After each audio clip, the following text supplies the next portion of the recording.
Hallowed be thy name. Hallowed be thy name. Thy kingdom come. Thy kingdom come. Thy will be done. Thy will be done. On earth. On earth. As it is in heaven. As it is in heaven. Give us this day. Give us this day. Our daily bread. Our daily bread. And forgive us. And forgive us. Our trespasses. As we forgive. Those who trespass against us. And lead us not into temptation, but deliver us from evil. For thine is the kingdom, and the power, and the glory, forever.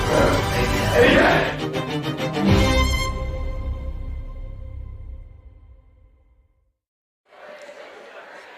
Welcome, everyone, to the Buffalo Wild Wings Rejoice Christian Eagles Coaches Show, coming to you live from Buffalo Wild Wings, located at 9263 North Owasso Expressway here in Owasso, Oklahoma. I'm Bill Bush, joined by my wingman, Mark Kirk, and offensive coordinator Casey Willis, head coach Brent Marley, special teams Brandon Johnson, and then Aaron Wilson over here on for the defensive line. So many coaches, so many positions. It's championship week, folks. But before we talk about the upcoming game with the Tonkawa Buccaneers for the state championship, let's talk a little bit about last Friday night's fantastic game that got us to this point. Coach?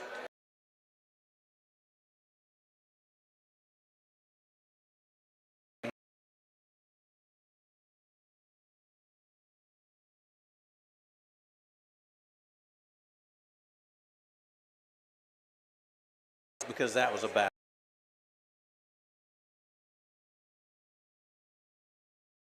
Very physical football team. We thought. I think that definitely.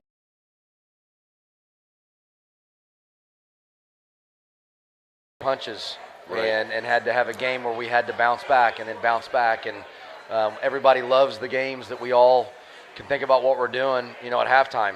Yeah. And go on or go check the scores of the games, but this wasn't one of those. We had to fight till the end.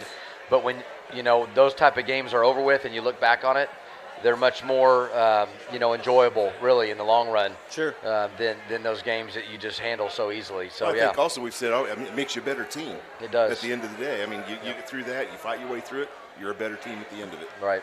Definitely. Well, and great crowd on hand for both teams. A great Rejoice crowd going 10 minutes away, 15 minutes away, basically from everybody. Pawhuska a little further, but still great crowds on both sides of the field. That's some really good train whistles on the other side over there. Yeah, they did have some loud train whistles at some inopportune times. Let's take a look at the highlights. To nothing early after Pawhuska received the opening kickoff and was able to drive right down the field on an 80-yard drive, and their two-point conversion failed. But the Eagles were able to get right back on the board on their fourth play from scrimmage on the first of many big plays, and there were a ton of them. When Camion hit Holt Wilson down the middle deep for a 57-yard pitch and catch, and the PAT was good by Andrus. The Eagles extended their lead 14-6 after the D forced one of their 3 and outs, and the Eagles struck quickly on 2 plays, aided by the second big play of the game when Camion threw a perfect strike, dropping a dime to ZZ on a 41-yard toss to set up a 1-yard plunge by Noah Goodwin to extend that lead out to 14-6. And like we said, the PAT was good by Andrus. And then Pawhuska was driving right down the field on their very next possession, but they fumbled on a strip by Holt Wilson, and the Eagles took over at their own 10-yard line. That was, Coach, again, they had the ball driving right down, but then Holt wasn't his first one, the only one of the night, but it's where he stripped the ball, and we recovered inside the 10, I believe, and the Eagles were unable to take advantage of it, though, and had to turn over, had to punt the 3 and out. And Mark and I talked about it. Yeah, we weren't able to put points on the board, but we kept them on that particular drive of putting points on the board. Yeah, Coach Johnson, I know, does strip drills down there, defensive back period. It paid off. Holt Wilson's just continued to improve. You'll probably mention his other strip later on, but those two strips, defensively got him on the gold brick as one of our two guys on the gold brick this week. But this game was about big plays, and there were just huge plays that our guys made when they had to, and that definitely was one of them. Yeah, absolutely. And then the Eagles, it was at that time, like I say, that's in the first quarter score, 14-6 Eagles. The Eagles, it was a little more interesting in that second quarter as we were able to force a turnover on downs and took over at the 36 and really drove all the way down to the Pawhuska 3-yard line, but kind of an errant snap. It wasn't really anybody fumbled. It was just kind of one of those in between. And going back and look at it, the exact same snap basically happened on the play just before that, but Noah was able to grab it. And I've asked Casey about this before. Is that a planned play to where it kind of goes off to the right of? I know the fumble wasn't a planned play, and whereas Noah just takes it and runs, but you could tell on that where that was kind of in between the both of them. The Huskies, they were able to pick up the ball and ran it all the way back to the Eagle 22, but were stopped there after a touchdown-saving tackle by Camion. He just never gave up on the play, and that was really the third big play of the game. But however, the Huskies were able to narrow the score and the lead actually as they were able to go on in and score. But what looked like was going to be, on our part, a 21-6 lead, now all of a sudden it's 14-12. Yeah, I mean, it's a big turnover at that time. Definitely not planned, and like we talked, Casey and I felt like if we go punch that in, the whole game might be totally different. Right. Yeah. Right. Well, you yeah. want to ad lib on that? I mean, I was going to ask Casey about the play. No, we just figured we'd probably give people a more exciting game the closer it was. So let's don't do that Yeah. next week. Well, It was exciting, all right. Thursday Yeah. night. I've seen some people get a little bored in the second half. Yeah, and So, start let's getting on keep their it close. phones. Yeah, you want to keep them off their phones. No, it's a football game. Things Yeah, things happen, happen. and they call it a game of inches, and it was just a couple things, and but it's good to see resiliency in our guys because, Absolutely. like Coach said, sometimes if you don't know if your guys have been tested or not, I mean, I wouldn't mind never Right. being tested if that was possible. Right, But right. it's usually not, so we were able to respond. Some games come like that, the first game of the season, and some come in semifinals. But I think our guys they can respond to any situation. Sometimes you're down, sometimes you're up, and you got to battle. And it was a game. And true that. I mean, because we were talking about that on air. How often has Rejoice been behind so far this year? We try not to be. Not very often, right? And, And, and watch the demeanor Right. and really watch how the guys respond, and it was very positive on Rejoice's side. And I'm with Coach. Right about the time that was going on, you can kind of see the body language on the Pawhuska side was starting to get a little more reserved. They're starting to settle in that it wasn't going the way they wanted it to. We talked as an offensive staff right before that, and we said, we need to make these defensive staff guys earn their paycheck, and we're going to see what they're made of. And speaking about the defense, Coach Warren, we're going to go to you next because on the Eagles' next possession after the Huskies had narrowed the lead to 14-12, the Pawhuska got an interception at the 50-yard line. And it looked like they were set to take the lead before halftime. However, the D had a great goal line stand and stopped the Huskies on 4th and 2 at the 4, and the Eagles were able to take over at the 3 and were able to run out the first half clock. Your defense, that defense has just been doing time and time again. Mark and I will sit and watch and think, okay, well, they've got it at the 5-yard line. That doesn't mean squat because this defense has just been doing a great job on those goal line stands. There's been multiple games we've had them stuck at the line.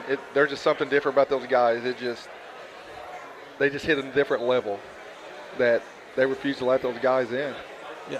And they're fun to watch. You see them, there's just something different. It's almost And now like if we could get them to do that every play, have that mentality. and that not they don't wait till a they yard. get down inside the 5. the back That would be against Yeah, the don't wall, let them into exactly, 5, yeah. but let's just do it every play. But Yeah. no, they do pretty well. Yeah, absolutely. That was a huge turn of events because just like it may have been a momentum change if we go up 21-6, it could be a momentum change with them, going up possibly 20-14 at halftime. It's like the old saying, our coaches, we don't say it much, bow your neck. Yeah. And go. Yep. And they did. Yeah. They do it time after time. Yeah, absolutely. Yeah, I mean, you got down there and it literally the back against the wall, and they responded, and it was again you could certainly feel that momentum shift just kind of continuing to build, and that was a huge stop. Like after we stopped them, you could see it kind of broke them a little bit at that point. Yeah, absolutely. Yeah, of course they knew they were in it, and of course they showed that coming out at halftime. So now we're going into half. We do have a narrow lead, 14-12, a little closer than what it probably should have been. Not comfortable. Yeah, not a comfortable lead. Some mistakes. We overcame some of the mistakes, able to again maintain that lead. So what are you telling Coach Willis to your offense coming out? Because again, we've got interception, we've got a fumble. Don't do that again. No.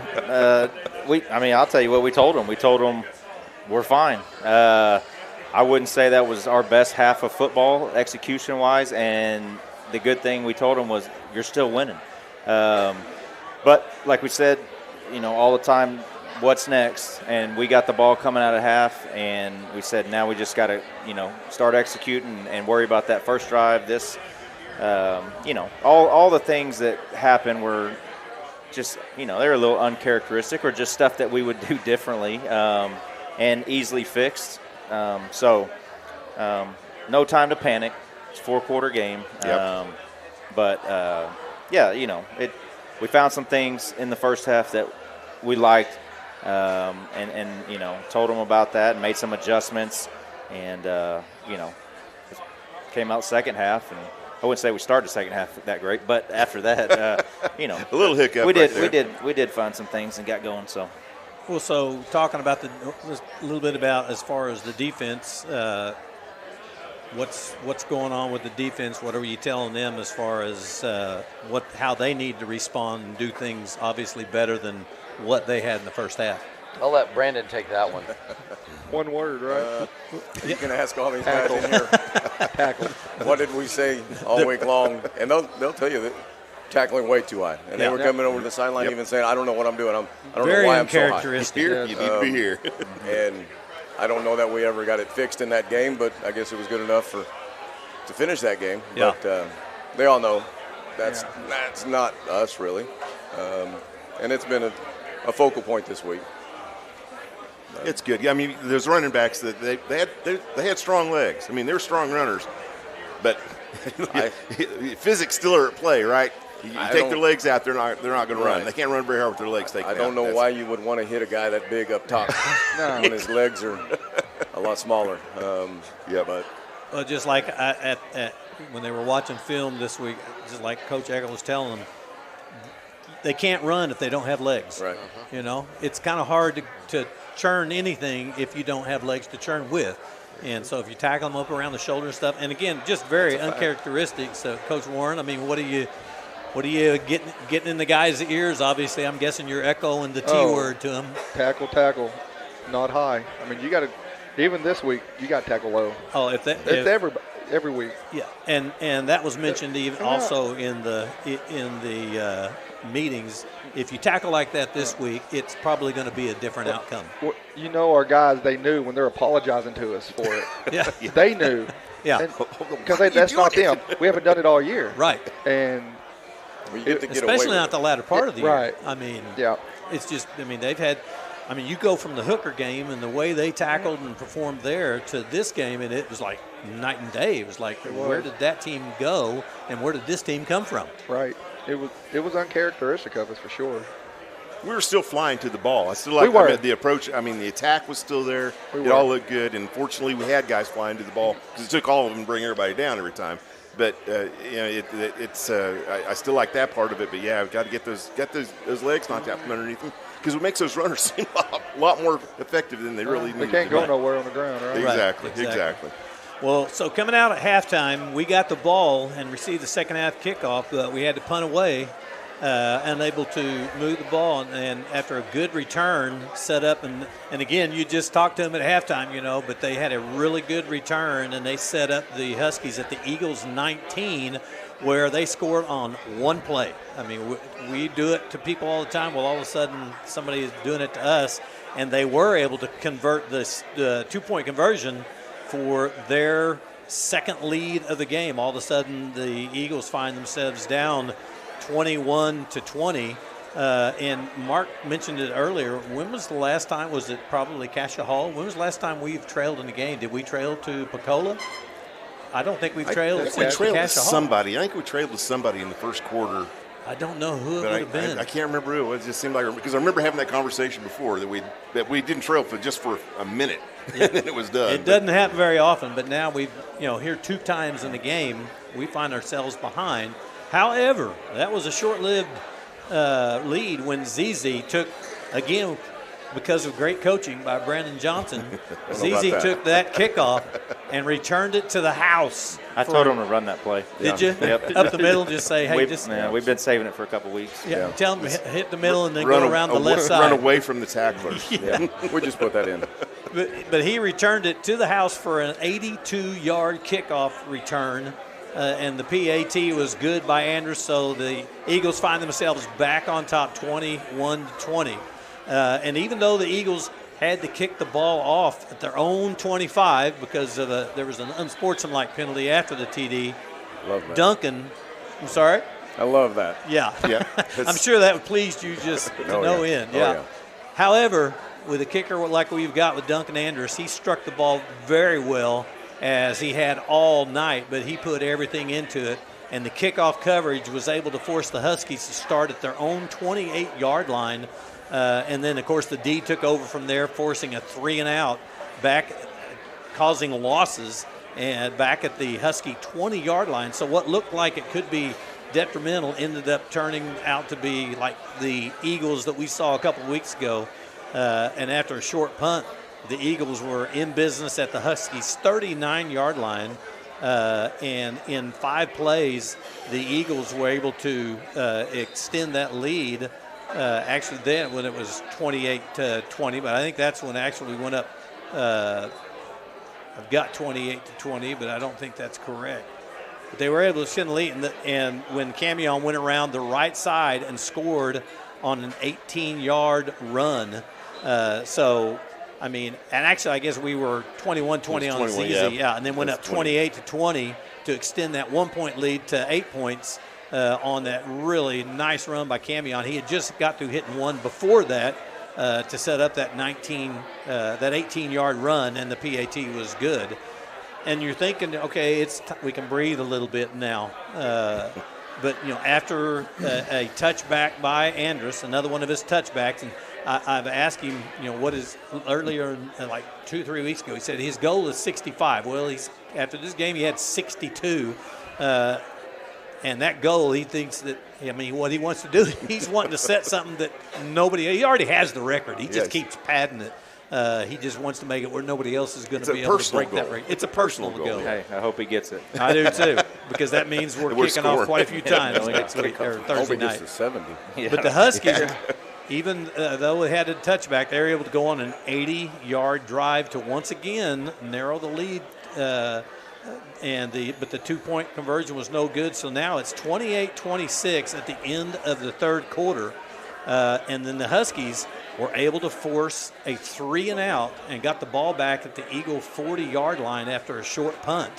We just couldn't do anything with that next possession. However, the D stepped up again and forced a turnover on downs when the Huskies went for it on 4th and 6 from the Eagle 36, and they were stopped when Jeremiah Tate, he was holding on for dear life as he was able to get a tackle for loss to give the ball back to the Eagles on their own 41-yard line.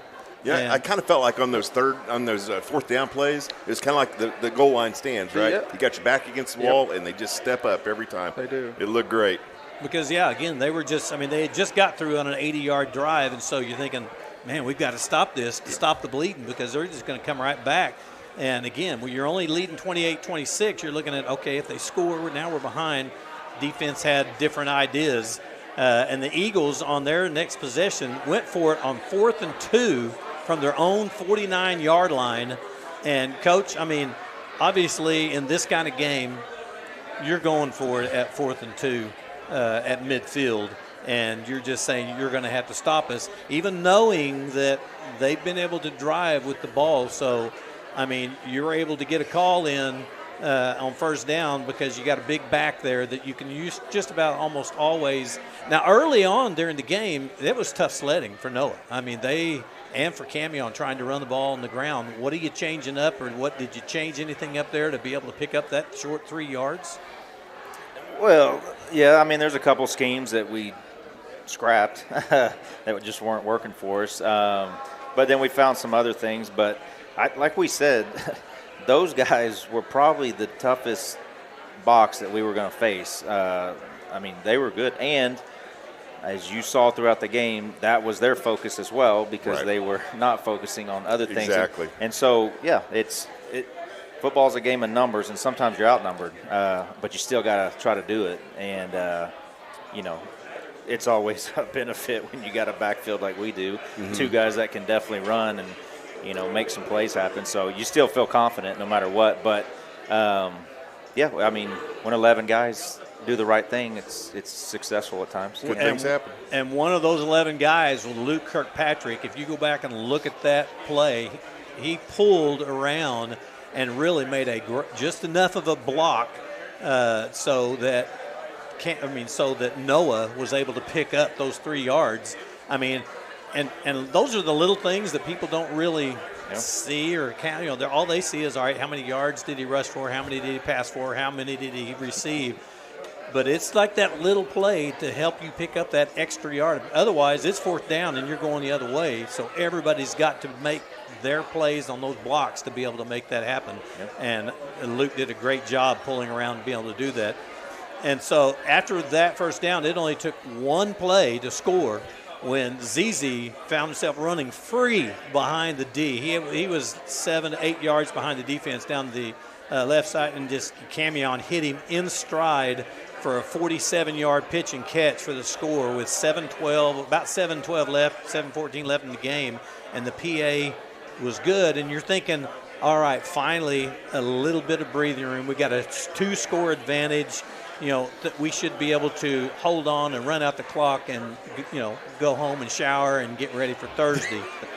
However, the Huskies weren't going away easily as Brandon took that opening kickoff and returned it 82 yards for the touchdown with 7:04 left in the game. So here we are right back where we were, because this time the 2-point conversion counted and they were able to make it good. And now we've got a 35-34 ball game with 7:04, lots of time left in the game. Yeah, talking about going from really high to really low really quick. In about 8-9 seconds. And the crazy, we covered down. We have been really well the last few games. We really were well on Friday night, tackling them inside the 20 a few times, giving up not much return, but it's just one guy in the wrong gap on covering down and creates a scene. There was a hold on that too, but there generally is. But yeah. I told Brandon to take that play out of the playbook. Yeah, don't use that one again. We have scrapped that one. Yeah. We won't do that again. Yeah, very good. and Coach Marley, just when you think it's, I mean, like I say, this is anybody's ball game. Exciting, getting exciting. Yeah, I'm sorry, but it was already exciting. I don't like it when it's. I was excited. Yeah.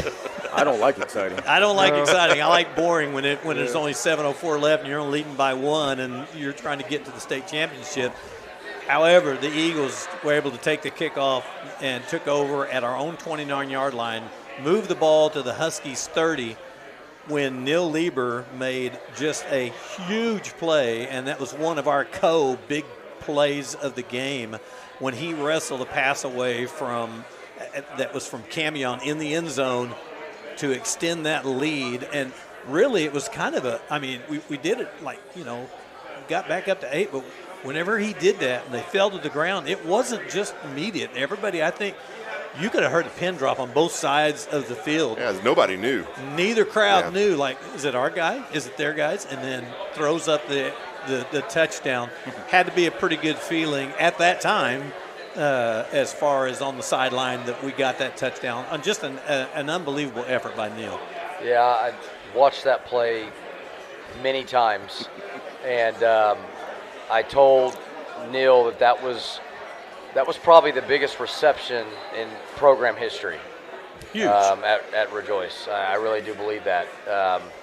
Because if you watch it, like I have many times, number 11 for them caught the ball, but Neal jumped up and caught it too, kind of behind him and over him. And then as they were falling to the ground, he was just able to turn and pull it away and had it on his back in the end zone. And, there's people think dispute on the other side of a dispute. There's not a dispute.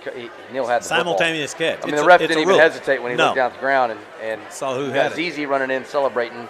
Why is ZZ celebrating if they have the ball? Right.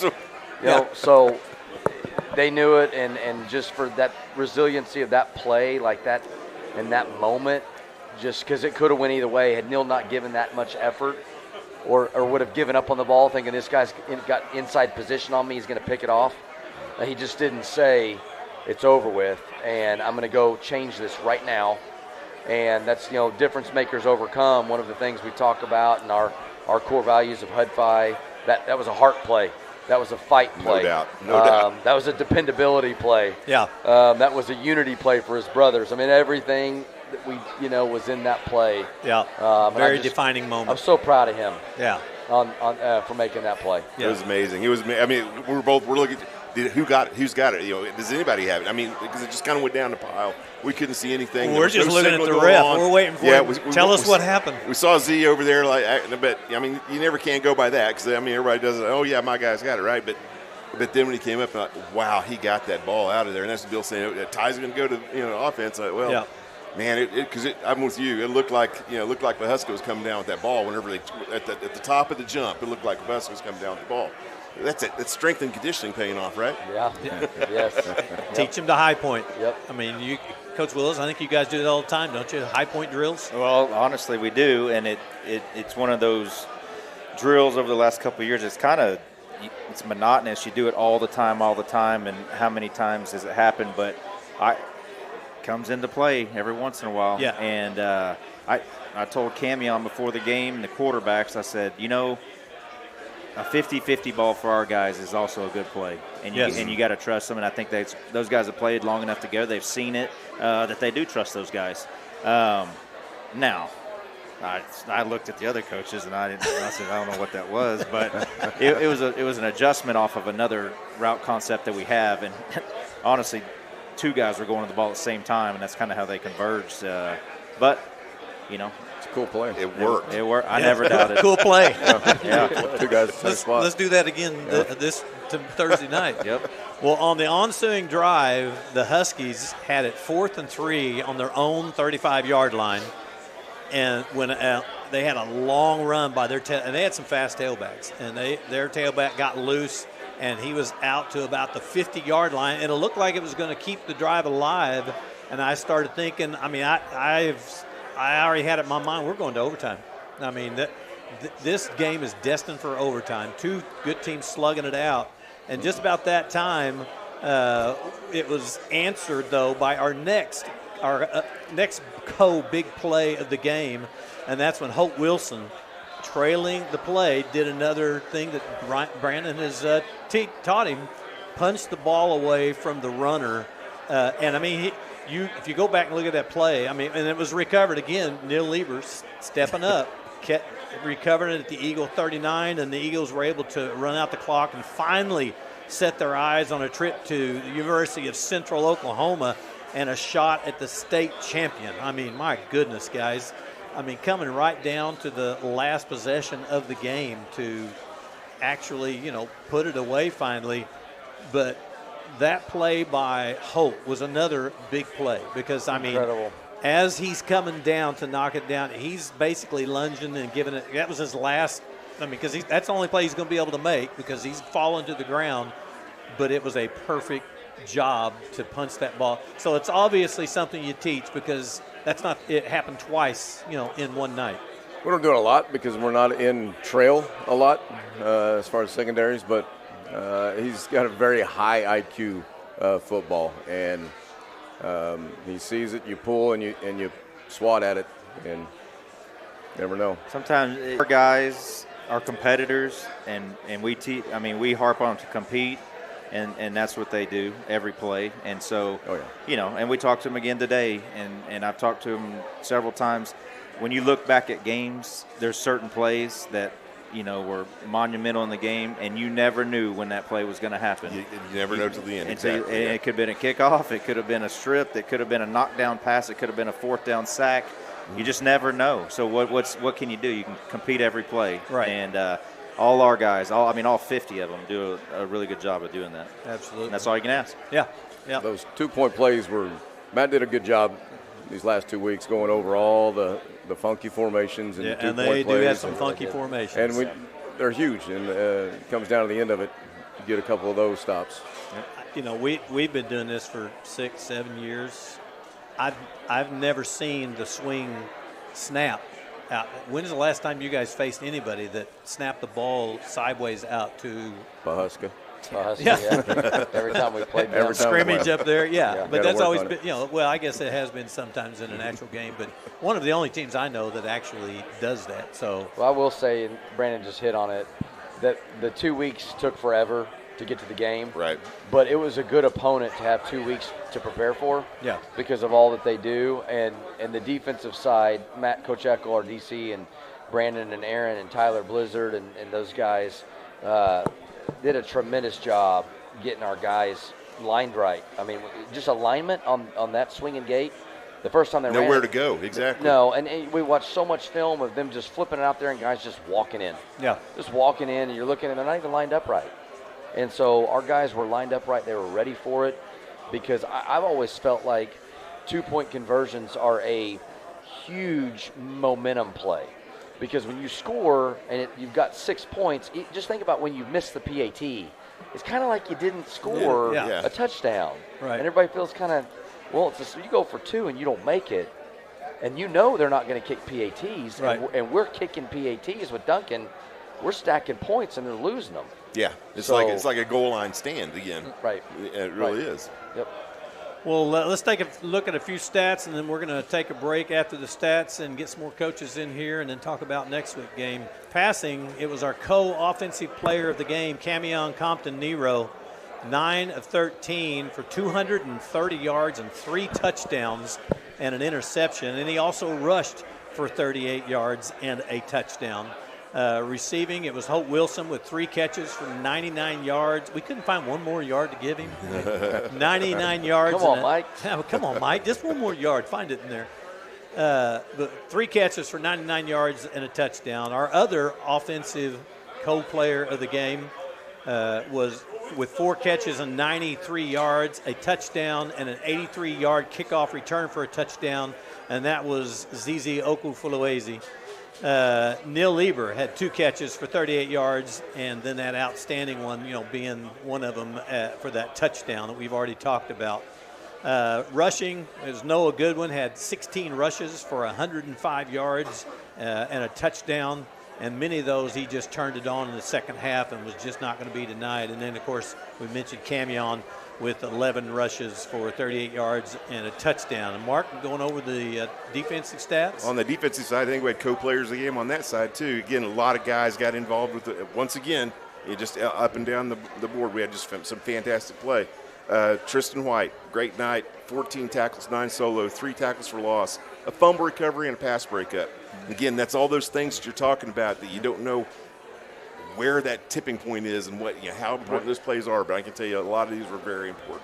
Cade Schaefer, again, had a typical Cade Schaefer night, but it was a good enough for co-player of the game again, 14 tackles, 12 solo, and a sack. Jeremiah Tate, 9 tackles, 5 solo, and another sack, a very good big sack. Luke Kirkpatrick, 9 tackles, 4 solo. Max Eichmann, 10 tackles, 1 solo, and 9 assists. Camion had 8 tackles, 7 solo, and a tackle for loss. Holt Wilson, 6 tackles, 3 solo, tackle for loss. Neil Lieber on both sides of the ball, right? 6 tackles, 4 solo, and then that fumble recovery, of course. And then, or I guess actually, yeah, we had a couple of that. But anyway, 7 tackles for Luke Schaefer, 3 solo. Zizi had 4 tackles, and then Noah also had 8 tackles and 5 solo.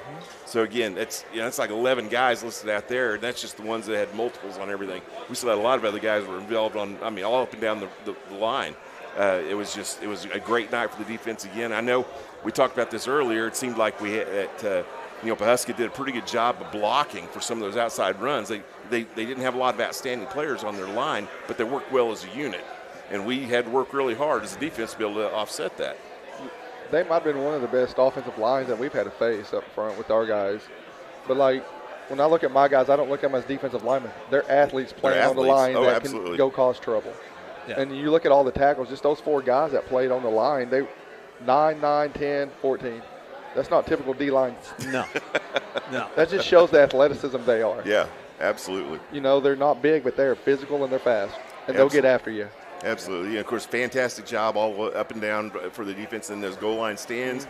The stops on 4th down. It just was a very, very good result for the defense once more. Yeah, and we say big plays because it's always usually a chunk yards or it's an interception or it's a fumble. But there's also big plays on those goal line stands. Oh, man. I mean, even though they don't count in your big play category, those are huge plays. I mean, you can keep a team out of the end zone inside the 5, and again, it's like one of those things you just talked about. It's kind of like missing that 2-point conversion. You're down inside the 5, you expect to score. And to be You got able 4 downs to do it, exactly. and to be stopped, and now it's going the other way, especially right before halftime. I mean, that was just absolutely huge. Well, we're going to take probably a 60-second, 90-second break, and we're going to get some of the other coaches in here, and we're going to talk about Tonkawa and the state championship game coming up this Thursday. Don't go anywhere. We'll be right back in about 90 seconds.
No, your eyes don't deceive you. These are still the same coaches that were here.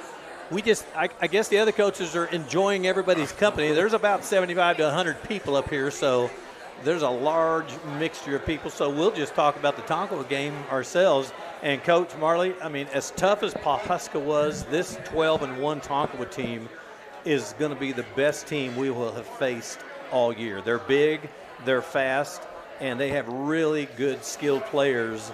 And I mean, they're big and fast on both sides of the ball, and they're very well coached.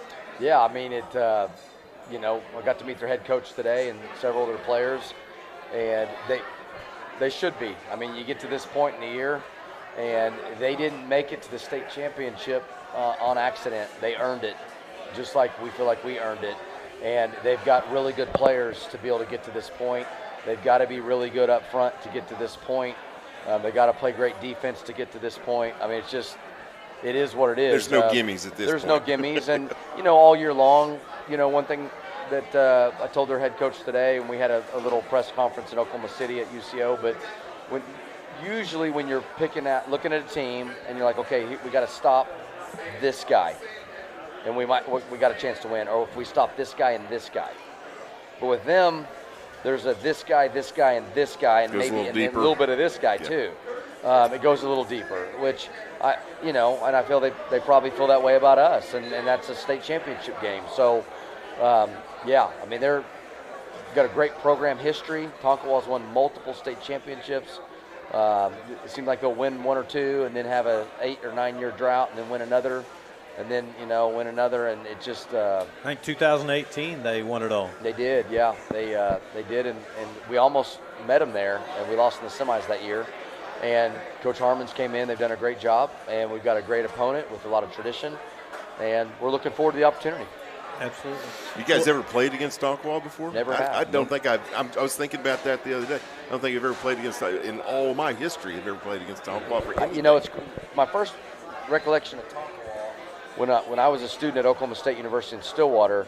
I just remember, and I was a walk-on on the Cowboy football team, and I just remember around Stillwater, and I had a couple classes with people that went to Tonkawa, and just hearing how good Tonkawa's football program was, and they were small, Class A team, and these students, they'd go back and watch their games on Friday nights, and I just remember thinking, man, that must be kind of like a tight-knit football community for a small town. And that was, 25 years ago. So they were. I think a football program, and then they had a really good basketball program too, Yep. if I remember right. But still, I was thinking I just had never ran across them. It was always like they were on the periphery of something. Well, I'm just glad you didn't say that you had, when you were at Oak State, had to take classes from Northern because you're not doing so well in class if you're having to take some classes from Northern, because they have an extension program there at OSU. Okay.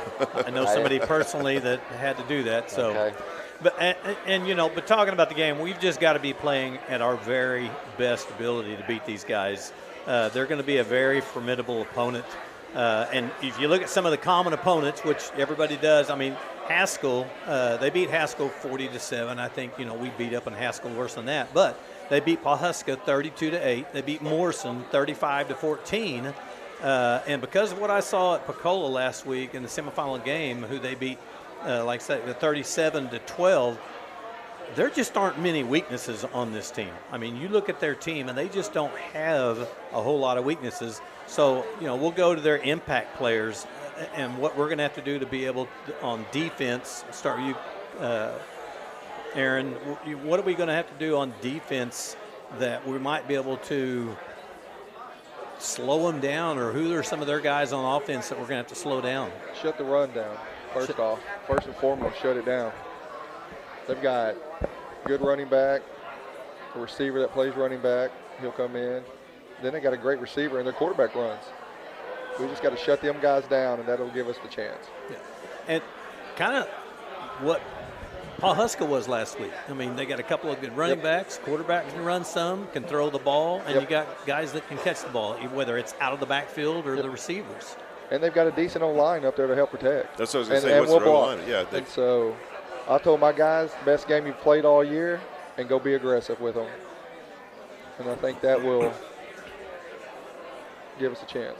And as far as your deep back, I mean, what are the things you're looking at back there, Brandon? And they got some weapons. We're gonna have to play maybe a little off on them. 5-4-1. They got some receiver threats, so it'll be a good challenge. But they're bigger than us.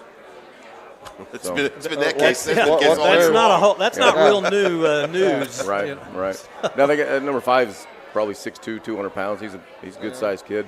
He can run. Number 4 91 can there run. in the middle of the. I mean, or they got a big nose guard, or maybe he's a tackle that you're talking about. On the, 72. Oh, maybe 72. 72. Oh, on the yeah. line, yeah. Yeah. I don't watch much of them, but yeah, He'll play guard a little bit on offense, but yeah, They've We've got a been- big line. They've Yep. got some on both sides of the ball. yep. But again, we're used to that. you Oh, know. yeah. But Yeah. one of the differences on them, we've seen guys like that before to where they're bigger, but we're faster. Well, these guys are big and fast. They can move. When they get off, you watch them off the snap, they get off the ball pretty quick. Yeah. they do. Yeah. 72 there in the middle. He's a really good sized kid. Yeah. And they got tight end that's a big kid, 0. So their work's cut out for him. Yeah. But we'll see what we can do. And Casey, I know you. Obviously, we don't ever tip our hat, but as far as are you going to have to change up anything? Have you seen anything on film that you're going to be able to expose, or any weaknesses you might have seen without tipping your hat? Yeah, I bet we'll run or throw. We actually installed a whole new offense this week. All new. Why are y'all laughing? No, Wishbone. Wishbone. I took all the suggestions that I've been given all year, and then I just stuck them all Just on put them in a play hat sheet. and you're just going to draw them out. Yep. We took the Thanksgiving extra week and put a new offense in, but didn't show it last week. Number 4 doesn't even start. That's good. That's effective. I mean, obviously, you game plan for every opponent, Yep. and you can't vary too much from what got you there. I do like the fact in most games that if we have to run the ball, that we can do that. If we throw the ball, we can do that. If we, with this player, that player, so. I think we got a question on the screen there that Yep. people want to get. Cam saw the new offense. I let the He kids. suggested In a previous show, I told I know, them that this Cam guy. calls the plays. So So someone asked if Cam was, if he installed a new offense. So I let the kids. kind of a running see, joke. the play draw up comes some from plays. the press box down to me, but Cam's down there. And before he kind Yeah, of Coach Marley didn't explain that very well on that night. Okay. Me and Cam kind of changed things. We sometimes. do give a lot of freedom to our quarterbacks because we trust them. Yeah. Not total freedom, still I gotta be involved a little bit, but we do trust those guys to make us right. I'll tell you that they make us look good a lot, so that's good. But I mean it's it's a 4-quarter game, and I guarantee you there's some stuff we probably run, and they're going to stop it, and then we got to find something here or there, and they're going to do the same thing. That's why you play the game. Right. Exactly. They're going to do the same thing. Well, the Tulsa World had the key players. For Rejoice, they had quarterback defensive back Camion Compton-Nero. He's connected on 129 of the 206 passes for 2,423 yards and 36 touchdowns. Plus, he's rushed for 711 yards and 8 touchdowns. And in the secondary, he's got 5 interceptions. You got running back Noah Goodwin. He's got 1,118 yards rushing and 26 TDs. And, of course, you got the OU wide receiver signee and ZZ has 55 catches for 1,140 yards and 15 touchdowns. And then linebacker Kay Schaefer's got 168 tackles, 7 sacks, really almost identical to what he had last year through 13 games. So he just, keeps doing it. And then on the Tonkawa side of things, you've got their running back that you alluded to, Aaron. Running back is Lucas Keith. He's rushed for 1,139 yards and 16 touchdowns. And then, of course, they've got another running back. So they've got 2 1,000-yard rushers. Like you said, they like to run the ball. Weston Freeman has 1,070 yards rushing and receiving yards, 14, I guess not rushing yards, but rushing and receiving, 14 touchdowns. And then they've got their linebacker who leads their defense with 125 tackles. So, you look at it, everything is pretty close on paper. And like we've said over and over again, you don't play the game on paper. You throw out scores of previous games that you've played. this is you want to go 1-0 this week. You got one team that you're going to face for the rest of the year, and it's going to be that team to be able to bring home the gold ball. That's right. You know, we told the boys today that life's about not having regrets. And when you get a special opportunity in life, capture the moment and do something great, you know, because the people will remember you, if not for anything else, maybe what you did that one moment in time. And we have that moment in time coming up, and, you know, these guys have worked their tails off for us. And, you know, but it's also one of those things, our message is the same. These guys, we say it all the time, that there's a lot more to life than football. This is not their identity. And because of that, they can go play fast and free and loose and enjoy each other and love each other. And I think that's the key thing. I mean, our boys are not defending a state championship. And I said that today, that Neil Lieber was talking about this one day at First Things First, that state championship is on our shelf at the school from last year. We're trying to go earn the 2025 gold ball. And, you know, it's going to be ready for a street fight. Yep. You know, and that's kind of what we just. I'm kind of glad it's a Thursday night. Yeah, instead of having to wait all the way till Friday. Another day, exactly. I think the guys are ready to go play on Monday. I'd rather have another day. It's going to be colder Friday. It will be colder Friday. So Yeah, a great night for football. yeah. Yeah, Well, folks, I don't know what you've got going on this Thursday night, but if it's anything other than being at the game in Edmond, you need to cancel it, because the atmosphere at UCO is tremendous. Just a great place to play. It's a 7 o'clock game. The weather is going to be absolutely perfect for a football game in December. I mean, temps should be in the low 60s, no rain. So get down there early. We'll be the home team this year. We were the visitor last year. We're on the home team side this year. So you'll go in on the home side. You need to be as loud as you have ever been. Tonka they're going to shut down the town and be there. I mean, they follow their team. They're going to bring everybody. That small town atmosphere, they're going to use that to try to use that to their advantage. And they're very passionate, like Coach said. They're very passionate about their football up there because they've got history, and they'll bring that history with them. We need to be more passionate. But it can't happen unless you show up. So let's show up, show out, and help these young men be a part of history as they try to defend that state champion and repeat as state champions and bring home that gold ball. So I'll start with Brandon. Any final thoughts on the game this Thursday night? We're just going to do what we've been doing, get to the game and see if we can make it happen. Coach Willis? No, just boys are ready. Like you said, we felt good and had good practice all week, and, you know, expect a 4-quarter down to the wire game, you know, if that's what it is. And I think again, we're just blessed to be here. Some guys coach or play their entire life and they never even get there. Yep. So, you know, I tell these boys, you can't win a state championship unless you play in it. And so they've done that, and they're there. And now all you have to do is just go play a football game. So, Coach Warren? Yeah, let's just go play. I think our guys are ready. Great practices last few days. You can feel the excitement, passion, ready to go. Yeah. Mark? I think it's just exactly the same thing. You get this opportunity, make the most of it, leave everything on the field. 100%. Close it out. I'm going to take a little twist here because that press conference this morning, then practice, and now coach's show. But December 9th was one of the best days of my life, and it's my youngest son, Kayson's birthday today. And so happy birthday, Kayson. Happy birthday, Kayson. And just appreciate him. He holds our signs, one of our sign holders when we call plays. And so anyway, but yeah, you know what I said earlier, we have a special group of coaches. I love these guys. I love these boys. Man, I just get emotional thinking about it. I'm grateful that we are able to be together as long as we could. Create something special. Absolutely. which you've done, and then get a chance to continue to do. Yeah, absolutely. I think they call that blessed, right? Yeah, 100%.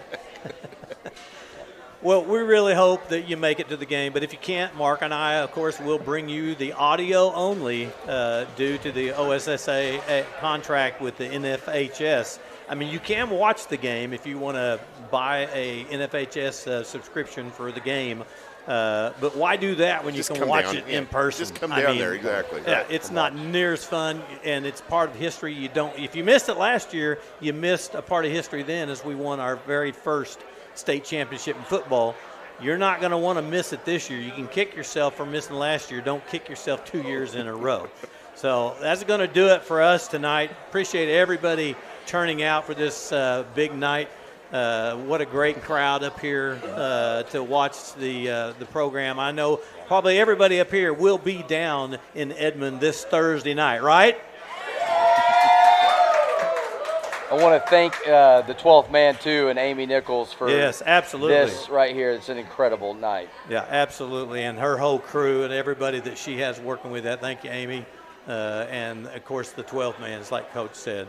That's going to do it for us tonight. So until Thursday night, from a wingman, Mark Kirk, 4 coaches, Aaron, Warren, and Brandon Johnson, and Coach Willis, and Coach Marley, and, of course, our engineer, Todd Whitten. I'm Bill Bush saying good night, God bless, and go Eagles!